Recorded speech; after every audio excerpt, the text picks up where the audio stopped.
कभी आपने ऐसा गरीब आदमी देखा है जो खुद को बर्बाद बता रहा हो, लेकिन दिल्ली में नेताओं से मिल रहा हो, संसद में घूम रहा हो, दरगाहों में सजदे कर रहा हो, पार्टी में नोट उड़वा रहा हो, मुफ्त खाना बंटवा रहा हो, पैसा बांट रहा हो और उसी समय उसके लिए लाखों रुपए का चंदा भी इकट्ठा हो रहा हो। और सबसे दिलचस्प बात, इस पूरी गरीबी की मार्केटिंग कौन कर रहा है? इंसानियत का मसीहा, ठगों का उस्ताद, मोहब्बत का सिपाही, झूठ की दुकान, मिक्स वेज मोहम्मद दीपक फिर से एक बार गरीब हो गया है। मोहम्मद भाईजान ने इस बार नई ठग विद्या का उपयोग करते हुए खूब माल अंदर कर लिया है। चंदा उगाही के इस कार्यक्रम में मोहम्मद दीपक के प्रमुख सहयोगी और गुरु बने हैं अजीत अंजुम।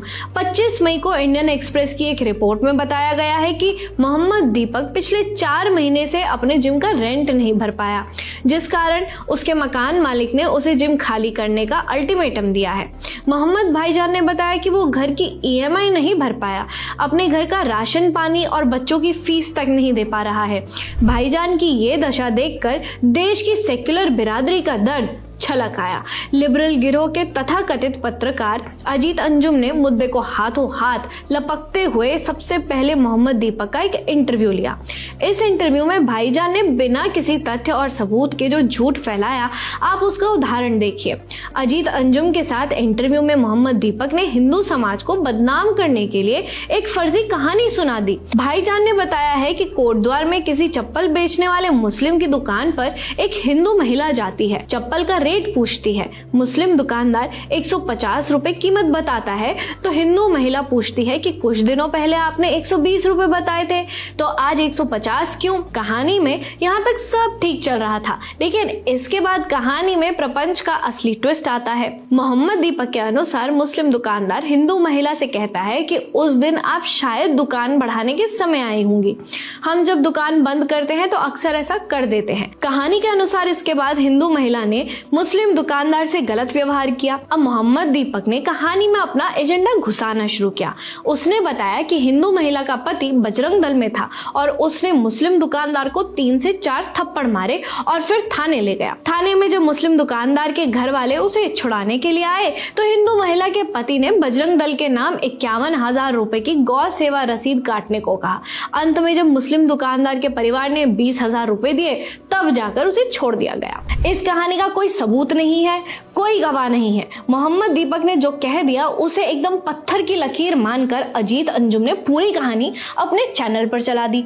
अपने आप को पत्रकार कहने वाले इस आदमी ने एक बार भी ये पूछना जरूरी नहीं समझा कि आखिर हिंदुओं और बजरंग दल को बदनाम करने वाली इस कहानी का सोर्स क्या है।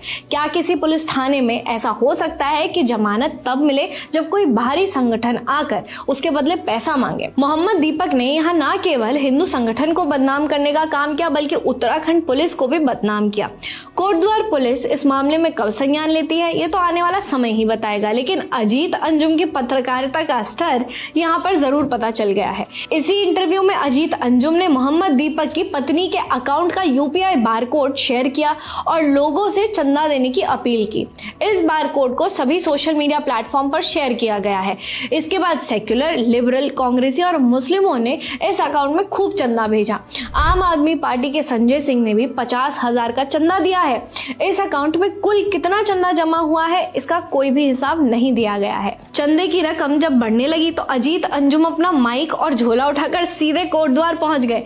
वहां पहुंचकर उन्होंने सबसे पहले मोहम्मद दीपक का एक फंड रेजिंग वेबसाइट पर अकाउंट बनाया और फिर उसे चारों तरफ फैलाया। इस डोनेशन कैंपेन के लॉन्च होने के कुछ घंटों के अंदर ही 12 लाख रुपए इकट्ठा हो गए। आपको याद होगा कि जनवरी में जब ये पूरा विवाद शुरू हुआ था, उस समय भी मोहम्मद दीपक ने ऐसे ही चंदा उगाही की थी।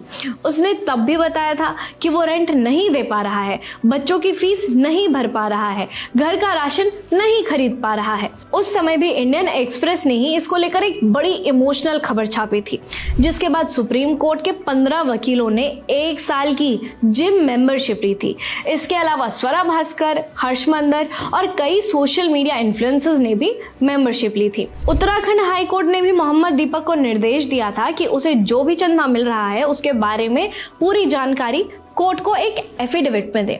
मोहम्मद भाईजान ने कोर्ट को ये जानकारी दी या नहीं, इसके बारे में अभी तक कोई खबर नहीं आई है, लेकिन भाईजान के चंदे की दूसरी और मोटी किश्त जरूर आ गई है। अब सवाल ये उठता है कि इस चंदे के धंधे से क्या अजीत अंजुम का भी कोई व्यक्तिगत स्वार्थ जुड़ा हुआ है? क्यों हर बार मुस्लिमों और सेक्युलर बिरादरी की भावनाओं का दोहन करके अजीत अंजुम मोहम्मद दीपक के लिए चंदा वसूली अभियान शुरू कर देते हैं? मोहम्मद दीपक ने बताया है कि उसने 4 महीने के जिम का किराया नहीं दिया है।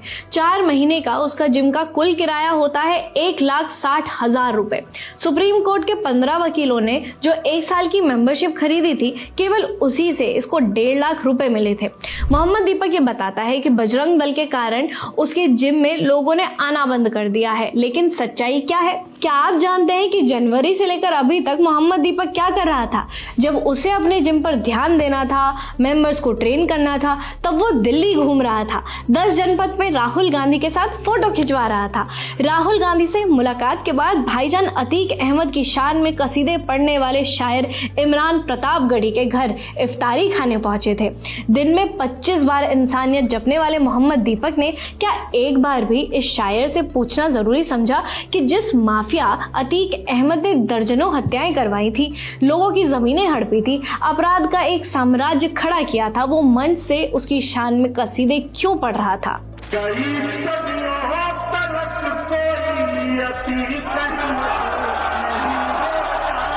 अतीक के चेले से मिलने के बाद मोहम्मद भाईजान सिर पर डलिया उठाकर हजरत निजामुद्दीन दरगाह पहुंचते हैं। दोनों हाथों से दुआ पढ़ते हैं, हरी चादर चढ़ाते हैं और सजदा करते हैं। उसके बाद दीपक कुमार संसद के पास वाली सुनहरी मस्जिद में जाकर दुआ पढ़ते हैं। इस बीच दीपक की मुलाकात दिल्ली के मटिया महल सीट से आम आदमी पार्टी के विधायक आले अहमद से होती है। इस मुलाकात के दौरान वो वकार अहमद नाम के इस मुस्लिम पत्रकार को इंटरव्यू देता है। इसमें वो उत्तम नगर के तरुण कुमार नाम के दलित हिंदू युवक के लिए न्याय मांगने वाले हिंदुओं के बारे में कहता है कि उन्हें कोई अकल नहीं है। देखो भैया, मेरे हिसाब से उनमें समझ नहीं है, मैं उनको इंसान ही नहीं समझता। और केवल इतना ही नहीं, बल्कि ये धूर्त आदमी मुसलमानों की भीड़ द्वारा तरुण की लिंचिंग के खिलाफ आवाज उठाने वाले हिंदुओं के बारे में कहता है कि मैं तो इन लोगों को इंसान ही नहीं समझता हूँ। तरुण के लिए न्याय की मांग को मोहम्मद दीपक एक मजाक बताता है। वो कहता है कि जिसे जाना था वो चला गया। इस लिंचिंग के खिलाफ आवाज उठाने वाले हिंदू तो इंसान ही नहीं है, वो केवल राजनीति कर रहे हैं। वो उसको एक मजाक बना के इन्होंने रख दिया है। जिसने जाना था वो तो चला गया बेचारा। यानी मोहम्मद दीपक ने ये मान लिया है कि हिंदू तो पैदा ही जाने के लिए हुआ है, वो किसी अब्दुल के जिहाद के काम आ गया तो इसमें बुरा ही क्या है। असल में हमें तो मोहम्मद दीपक को इसके लिए यूनेस्को का बेस्ट शांति दूत घोषित कर देना चाहिए, क्योंकि उसने अभी तक ये नहीं कहा है कि काफिरों का पैदा होने का मकसद तभी पूरा होगा अगर वो किसी अब्दुल के उस्तरे के नीचे अपनी गर्दन रख दे। इंसानियत की बात करने वाला और बात बात पर संविधान और जय भीम की कसमें खाने वाला मोहम्मद दीपक एक दलित युवक की मुसलमानों द्वारा होली के दिन की गई निर्मम लिंचिंग पर ऐसे विचार रखता है। आप समझ सकते होंगे कि इसकी इंसानियत किसके लिए जागती है। अप्रैल में मोहम्मद दीपक बिजनौर के नटहौर में रामपुर के समाजवादी पार्टी सांसद मौलाना मोहिबुल्ला से मिलता है। ये वही मौलाना है जिसने संसद में धमकी दी थी कि वक्फ कानून के कारण इस देश में मुसलमानों को जिहाद करना पड़ेगा। स्पीकर साहिबा, वो लोग जिनके पुरखों ने आजादी की लड़ाई लड़ी थी, मौलाना शदबंदी, वो कह रहे हैं कि जुल्म और नाइंसाफी के खिलाफ लड़ना शायद हमें दोबारा लड़ना पड़ेगा और जिहाद करना पड़ेगा। इंसानियत के मसीहा और संविधान की कस्में खाने वाला मोहम्मद दीपक क्या ये बता सकता है कि देश की संसद से खुलेआम जिहाद करने की धमकी देने वाले जिहादी से मिलकर वो क्या कर रहा था? संसद भवन की जिस सुनहरी मस्जिद में दुआ पढ़ने मोहम्मद दीपक गया था, उसका इमाम ये मोहिबुल्ला नदवी है। 2025 में इस मस्जिद में इसने अखिलेश यादव और डिंपल यादव के साथ एक बैठक भी की थी। ये वही मौलाना है जिसके ऊपर 5 शादियां करने का आरोप है। पिछले साल इसकी चौथी बीवी रुमाना नदवी ने कोर्ट में इसके खिलाफ केस किया था, जिसके बाद कोर्ट ने इसे आदेश दिया था कि हर महीने अपनी चौथी बीवी को 30,000 रुपए मेंटेनेंस के लिए देना पड़ेगा। इसके अलावा इंस्टाग्राम पर मोहम्मद दीपक ने एक पार्टी का वीडियो भी शेयर किया। इस पार्टी में मंच पर गाना बजाना चल रहा है, दीपक के ऊपर नोटों की बौछार की जा रही है। इसी पार्टी का का एक दूसरा वीडियो भी इंस्टाग्राम पर मौजूद है जिसमें साफ दिखाई दे रहा है कि पार्टी में जमकर दावत चल रही है, हुक्कों से धुआं उड़ाया जा रहा है। कई वीडियोस ऐसे भी आई जिसमें मोहम्मद दीपक रील बनाने के लिए लोगों को मुफ्त खाना बांट रहा है, लोगों को पैसे भी बांट रहा है। तो अब सवाल तो ये उठता है कि मोहम्मद दीपक भाईजान के पास इतना तो समय है कि वो मस्जिदों में घूमे, दरगाहों पर माथा टेके, तमाम हिंदू विरोधी गैंग से मुलाकात करे, लेकिन उसके पास अपना जिम चलाने का समय नहीं है। उसके पास इतना पैसा है कि वो लोगों को मुफ्त खिला रहा है, पैसे बांट रहा है, लेकिन उसके पास अपने घर की राशन भरने के और बच्चों की फीस देने लायक पैसे नहीं है। भाईजान की इस चालाकी को इस देश का हिंदू समाज अच्छे से देख भी रहा है और समझ भी रहा है। मोहम्मद दीपक वाले विवाद से पहले इस व्यक्ति का शायद ही कोई ऐसा फोटो हो जिसमें इसने कलावा पहना हो या फिर तिलक लगाया हो या कभी किसी मंदिर गया हो, लेकिन जब से इस व्यक्ति ने अपने नाम के आगे मोहम्मद लगा दिया है तब से ये घूम तो मस्जिदों में रहा है और मुसलमानों के साथ दावतें उड़ा रहा है, लेकिन हाथ पर मोटा मोटा कलावा भी बांधा हुआ है। ये अब अपने जिम में हनुमान जी की फोटो लगाकर रील्स बना रहा है, खुद को हनुमान भक्त दिखा रहा है, जबकि हकीकत में ये अपने फेसबुक पोस्ट में धर्म को मारकर समाप्त करने की बात कर रहा है। कोर्ट तक ने इसे कहा कि तो सोशल मीडिया के लिए एंगेजमेंट फार्मिंग बंद कर दे भाई। अब आखिरी सवाल ये उठता है कि काफी समय बाद इस मामले को फिर से दोबारा क्यों जिंदा किया जा रहा है। ऐसा करने के पीछे कांग्रेसी गिरोह का हाथ है। 4 और 5 जून को राहुल गांधी का उत्तराखंड दौरा होने वाला है। इस दौरान राहुल गांधी कोटद्वार में मोहम्मद दीपक के जिम में जाएंगे और फिर पौड़ी गढ़वाल में उनकी सभा होगी। तो पूरा मामला ये है कि इस दौरे से पहले इस मामले को फिर से चर्चा में लाने की जिम्मेदारी खानदानी और दरबारी पत्रकार अजीत अंजुम को दी गई है। अजीत अंजुम ने इस मौके का इस्तेमाल मोटा चंदा उगाही के लिए कर दिया है। मोहम्मद दीपक भी चांदी काट रहा है, अजीत अंजुम भी चांदी काट रहा है। सोना लूटकर 10 जनपद का मदारी लेके चला जाएगा। इस बीच जिनका कट रहा है वो है कांग्रेसी, वामपंथी, लिबरल, जिहादी और धिम्मी हिंदू। देखते रहिए ओपन इंडिया।